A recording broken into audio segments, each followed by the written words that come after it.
Star Wars Shadows of the Empire.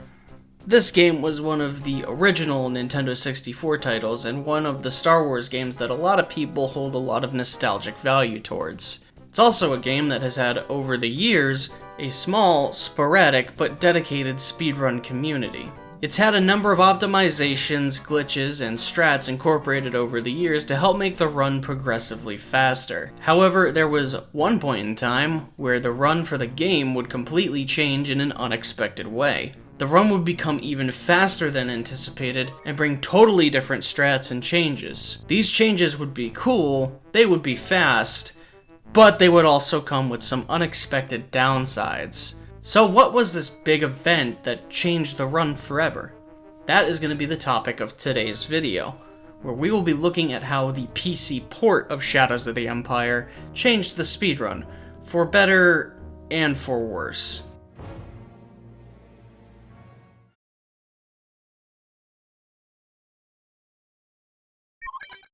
Now, before we even think about talking about how the PC port changed the run, it's important that we go over a brief bit of history of the N64 version of the game, and what the run for that version entails.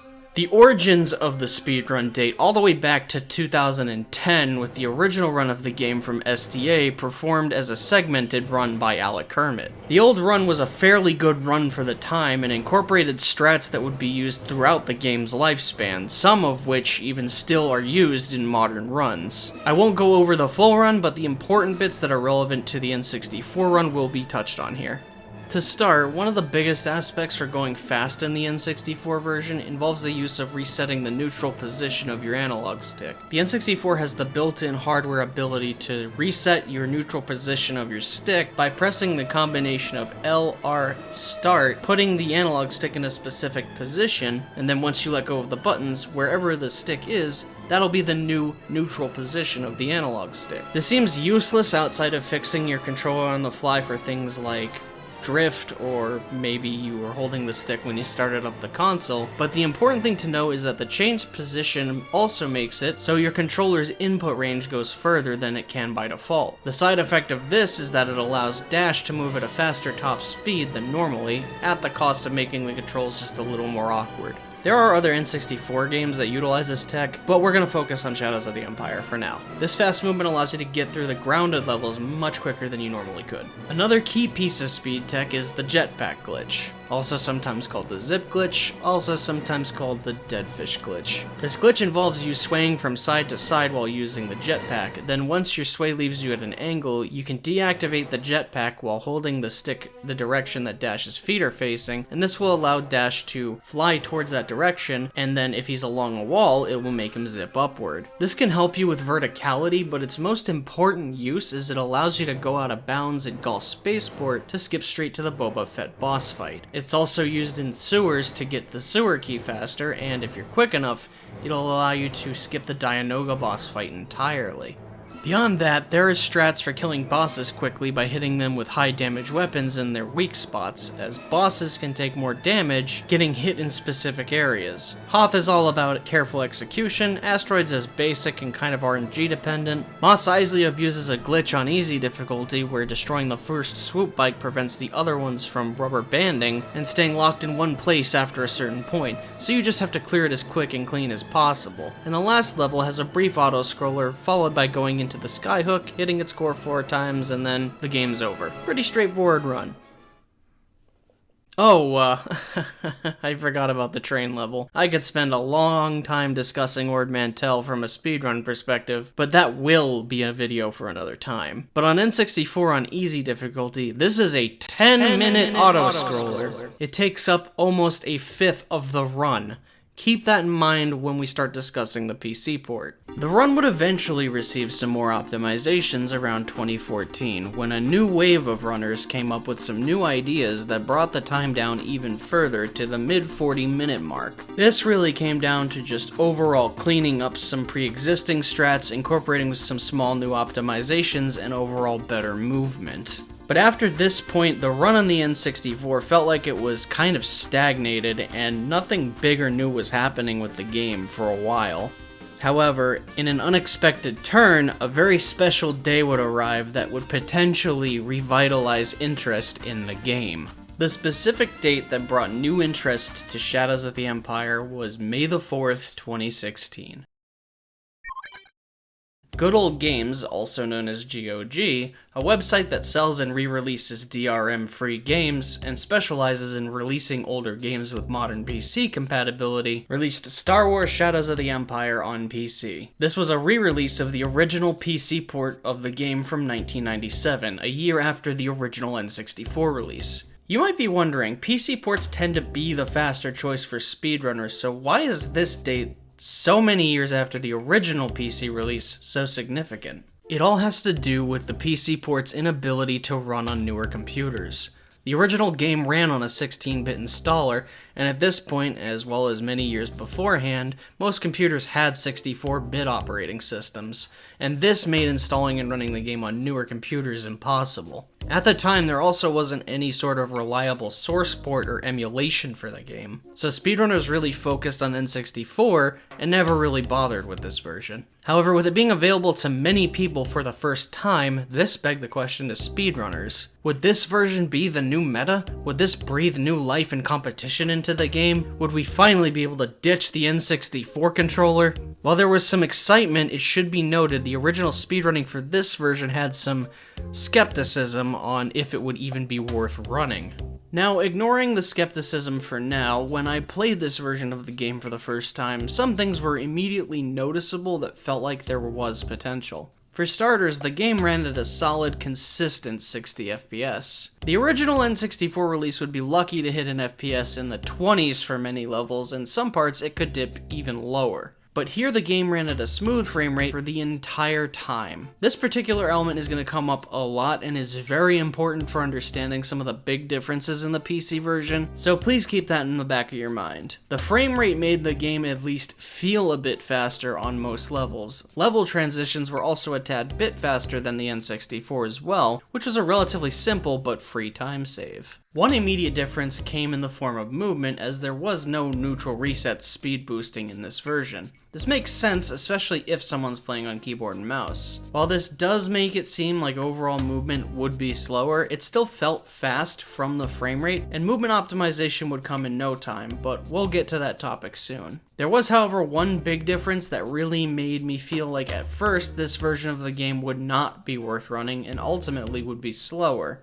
The inability to go out of bounds with the jetpack glitch. One side effect of the higher frame rate meant that the swaying you needed to do for the jetpack glitch to allow you to go out of bounds through the ceiling wouldn't be possible, as the game ran faster, making the almost parallel angle you need to get out of bounds to work would not be possible to do, which meant Golf Spaceport would be a lot slower and there was a lot more level you had to do. And it also meant you had to do sewers the intended way and couldn't skip the boss fight. You could still do the zip glitch on the PC version, just not the way that would be beneficial for these skips. These initial setbacks led to uncertainty about the run, as it felt like this large addition of time would honestly be too much to make up for the rest of the game. But of course, I wanted to really test this theory and see if it would be worth it. This version still felt like it could be overall faster in every other aspect. At a certain point, I remembered one very old strat used on the N64 many years ago. The optimal Golf Spaceport clip was done inside the hangar with the ATST, but you could accomplish a similar zip on the outside wall of the second hangar you take the hover tram to. Zipping up here didn't require a perfect angle, and you would zip up to Boba Fett's arena. It was a little bit slower, but it still skipped a chunk of the level. And most importantly, this strat could be done on the PC version. But what if we could do something similar to that in the ATST hangar? That's when the first form of the PC Boba Fett zip came into play.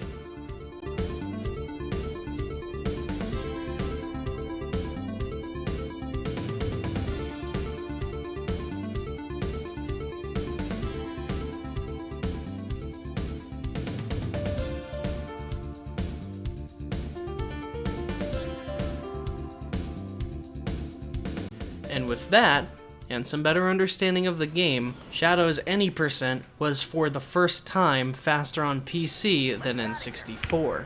Yes! Oh my god! N64 is officially dead, because this was a shitty run and I still beat it. Fuck you, Flicker Form. This was the beginning of the next major wave of Shadows of the Empire. Now, while accomplishing a faster RTA time than N64 was a big deal, my run was far from good. It was riddled with mistakes and very sloppy play, so it meant an even better record was on the horizon. And it happened even sooner than expected, but it wasn't done by me. It wasn't even done by a runner from the N64 community.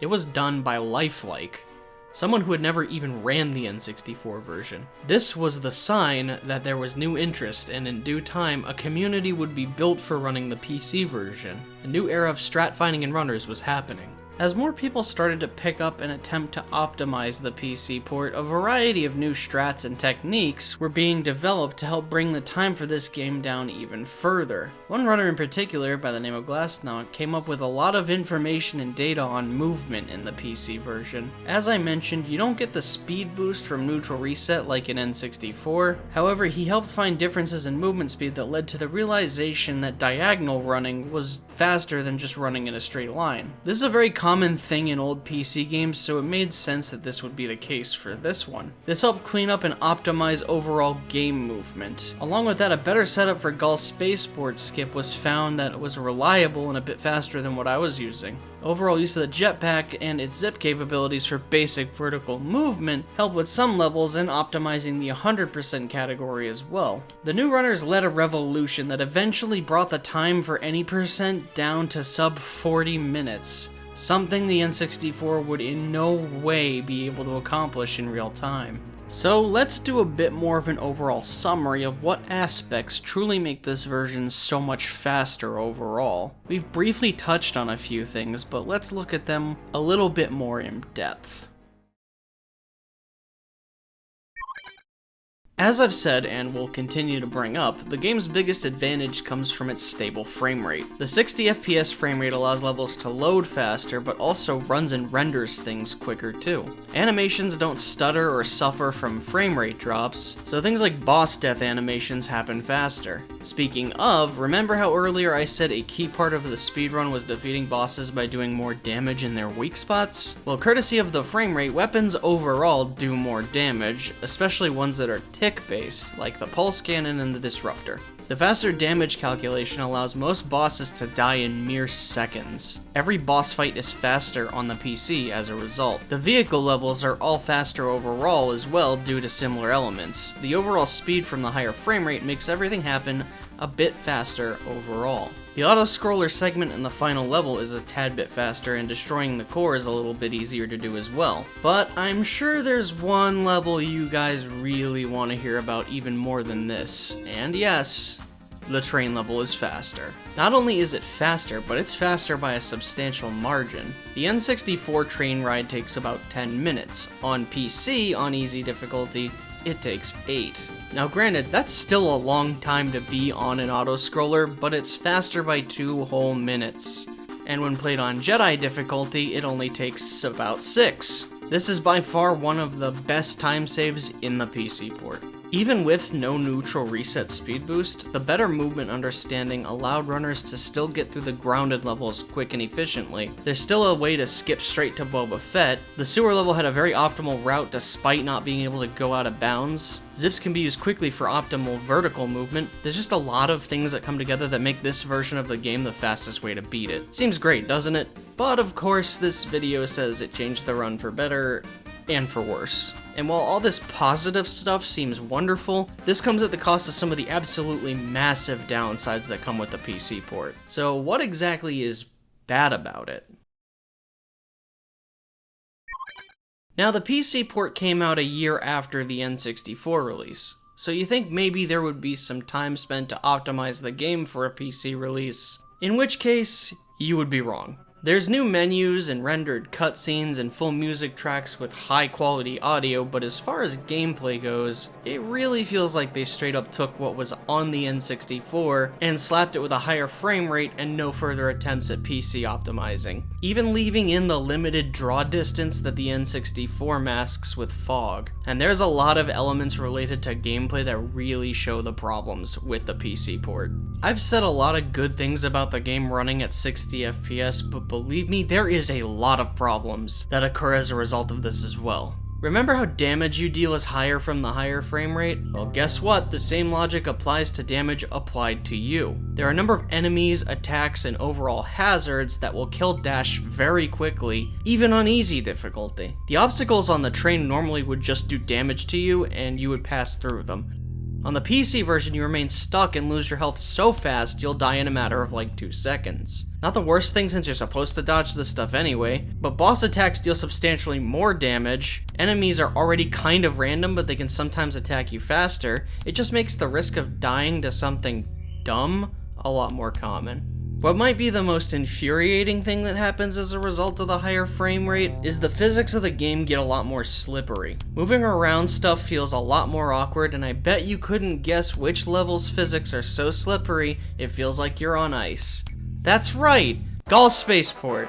It's already sketchy running around the cliffs where you can fall and die if you aren't careful, but when the game decides to make you start sliding in one direction and lock you into it without any way to influence the direction you go while it happens, things become a lot more frustrating, and you can die very easily and wind up set back on a very distant checkpoint. Basic platforming on other levels just feels like you're running and jumping with butter slathered on your shoes, and makes the platforming elements of the run feel real iffy.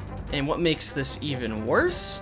The movement in the game, despite all the optimizations for it, is really awkward. The controls aren't the smoothest on console, don't get me wrong, but they work sufficiently enough. On PC with WASD and mouse movement, you really feel how little was put in optimizing this for PC play. Transitioning to strafe running, turning on the mouse, turning and strafing, all feel really jarring. Oh yeah, and while the mouse turning is a nice feature, there is no way to change mouse sensitivity at all, which means you are at the mercy of your mouse and how it feels at its DPI to figure out what feels the least awkward for you. And you can't disable forward and backward mouse movement either. The vehicle sections are a weird batch because while the flying portions where you control the ship feel fine, the turret gunning is really finicky on mouse and even worse on keyboard. And the swoop bike section is kind of overwhelming. Everything is faster, which makes this already difficult to drive through level even more difficult. The wall physics are wonky, and it's so fast that it's nauseating. I do not recommend this for people with motion sickness. Now, I mentioned there's a modified Gaul Spaceport zip to Boba Fett, but the fact of the matter is you still can't go out of bounds on sewers, as you cannot get the right angle on your swing to clip through the ceiling. Even with an optimal route without it, it's still something that's missing from this run.